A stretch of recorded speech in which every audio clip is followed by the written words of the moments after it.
Hello everyone, welcome to class 7th. So today I am continuing the next topics of History chapter 2 New Kings and Kingdoms. So our topic is today is a closer look the Cholas. So as you can see in this map, there is the Chola kingdom is given in this map and its neighbors in the southern part of India. And our topic is from Uraiya to थंजावर यानी उरैया से थंजावर तक के बारे में हम यहाँ पर cover करेंगे.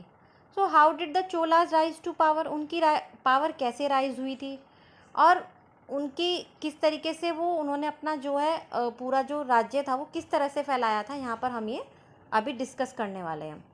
सो वो एक माइनर चीफ फैमिली से थे जो कि मुतैयर नाम से जाने जाते थे. जो पावर थी वो कावेरी डेल्टा के आसपास की थी. सबऑर्डिनेट थे पल्लवा किंग्स के जो कि कांचीपुरम से थे. यहीं पर विजयालय की बात करते हैं. सो विजयालय थे who belong to the ancient chiefly family of the Cholas from Uraiyur. वो एक एंशियंट चीफ फैमिली से बिलोंग करते थे, उरैयर से ही. उन्होंने वहाँ पर जो उनका एरिया था डेल्टा उसको जीत लिया था, यानी वो युद्ध में उनसे जीत गए थे. ये 9th सेंचुरी के बारे में बात कर रहे हैं हम. And he built the town of Thanjavur and a temple for goddess Nishumbhasudani. उन्होंने वहाँ पर एक टाउन बनाया था थंजावर में और एक टेम्पल भी बनाया था गॉडेस के लिए. So the successors of Vijayalaya conquered neighbouring regions and the kingdoms grew in size and power. The Pandyan and the Pallava territories to the south and north were made part of this kingdom. So Vijayalaya ने वहाँ से कंक्वेयर करके जीत हासिल कर ली थी अपने neighbouring regions से. तो उससे उनका क्या हो गया था, जीतने के बाद उनका किंगडम बढ़ने लगा था. आसपास की पावर्स उनके पास आ गई थी. यहीं पे जो पांड्यन और पल्लवा टेरिटरीज थी वो भी उनके किंगडम का पार्ट बन गई थी. Right. So next topic is Raja Raja one. So Raja Raja one is considered the most powerful Chola ruler, became king in 985 and expanded control over most of these areas, and he also recognized the administration of the empire. Raja Raja's son Rajendra I continued his policies and even raided the Ganga Valley, Sri Lanka and countries of Southern Asia, developing a navy for these expeditions. तो यहाँ पर राजा राजा one के बारे में बात करेंगे. ये king बने थे 985 में किंग बने थे ये.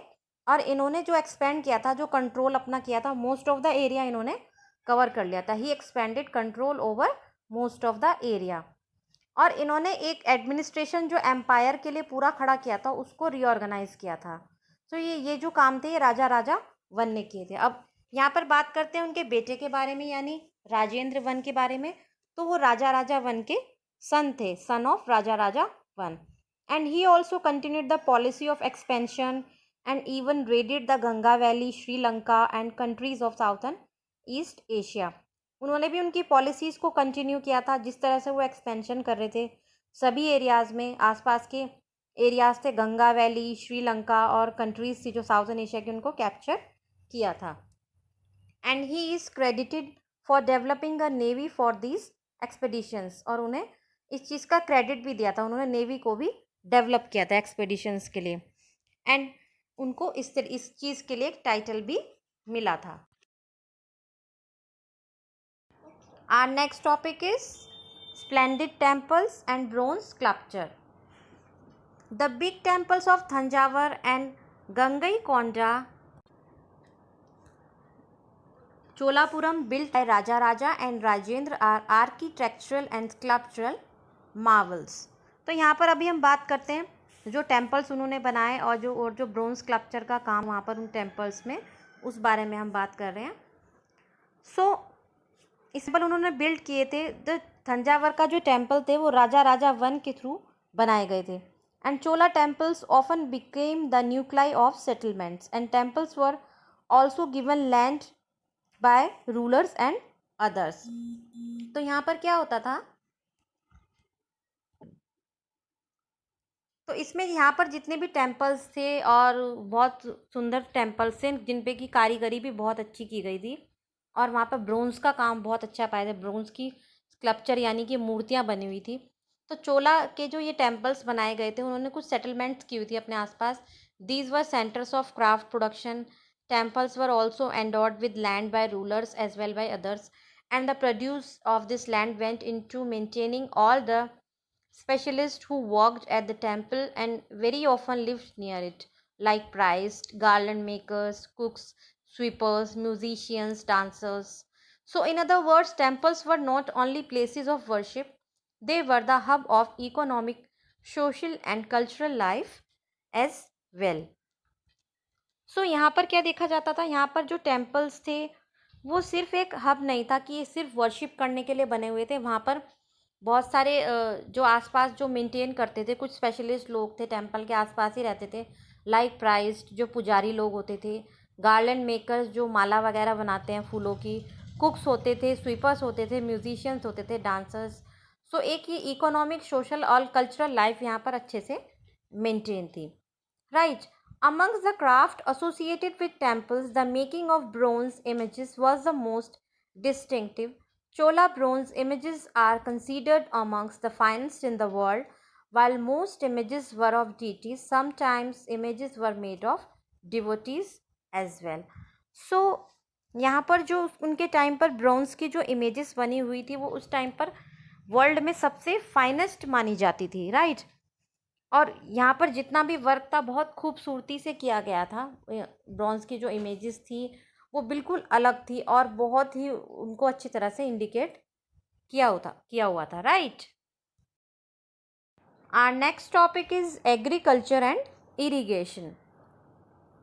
Its many of the achievements of the Cholas were made possible through new developments in agriculture.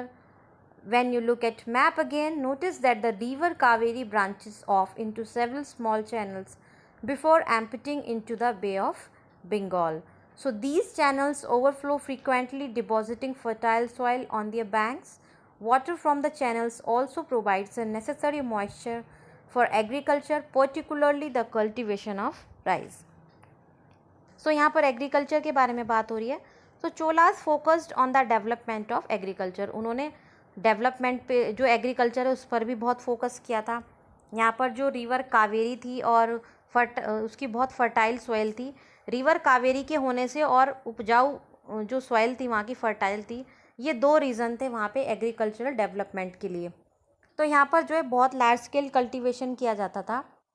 Large scale cultivation was started, forest was cleared, land was labeled, embankments were made to prevent flooding and canal were constructed to carry water to the fields. तो यहाँ पर बहुत large scale में cultivation किया गया, forest को clear किया गया, वहाँ पे लैंड को लेबल्ड किया गया आसपास जिससे कि फ्लडिंग ना हो, एम्बैंकमेंट्स भी बनाए गए और कैनाल्स भी कंस्ट्रक्ट किए गए जिससे कि आसानी से फील्ड्स तक पानी को ले जाया जा सके. In many areas 2 crops were grown in a year. बहुत सारे एरियाज इस तरह के भी थे जहाँ पर कि साल में 2 क्रॉप्स लगाई जाती थी. And to provide water to the crops artificials arrangements were made. और क्रॉप्स को वाटरिंग करने के लिए वहाँ पर कुछ आर्टिफिशियल्स अरेंजमेंट्स किए गए थे. Like a variety of methods were use, wells were dug, tanks were constructed to collect rain water, canal were use to supply water. So these whole work requires a planning. So वहाँ पर water पहुँचाने के लिए fields तक क्या क्या इंतज़ाम किए गए थे. वेल्स यानी कि कुएँ बनाए गए थे और टैंक्स कंस्ट्रक्ट हुए थे ताकि रेन वाटर को कलेक्ट किया जा सके और वाटर की सप्लाई के लिए कैनाल्स बनाए गए थे. सो ये पूरा वर्क एक प्रॉपर प्लानिंग से हुआ था वहाँ पर, right. So, that irrigation works require planning, organizing labor and resources, maintaining these works, and deciding on how water is to be shared. Most of the new rulers, as well as people living in villages, took an active interest in these activities. So, इस तरह के सभी काम में, as you know, कि एक planning, proper planning चाहिए होती है, ऑर्गेनाइज करना होता है लेबर्स को, रिसोर्सेज को, इन वर्क को मेंटेन करने के लिए. वाटर किस तरह से फील्ड्स में शेयर किया जा रहा है, किस तरह से एग्रीकल्चर किया जा रहा है. So most of the new rulers जो आसपास के लोग थे, जो विलेजेस में रहते थे, उन्होंने इस चीज़ में बहुत अच्छा एक्टिव थे, यानी इंटरेस्ट दिखाया था इन्हीं सभी एक्टिविटीज़ में, ताकि वो आगे अच्छे से उसे कर सकें.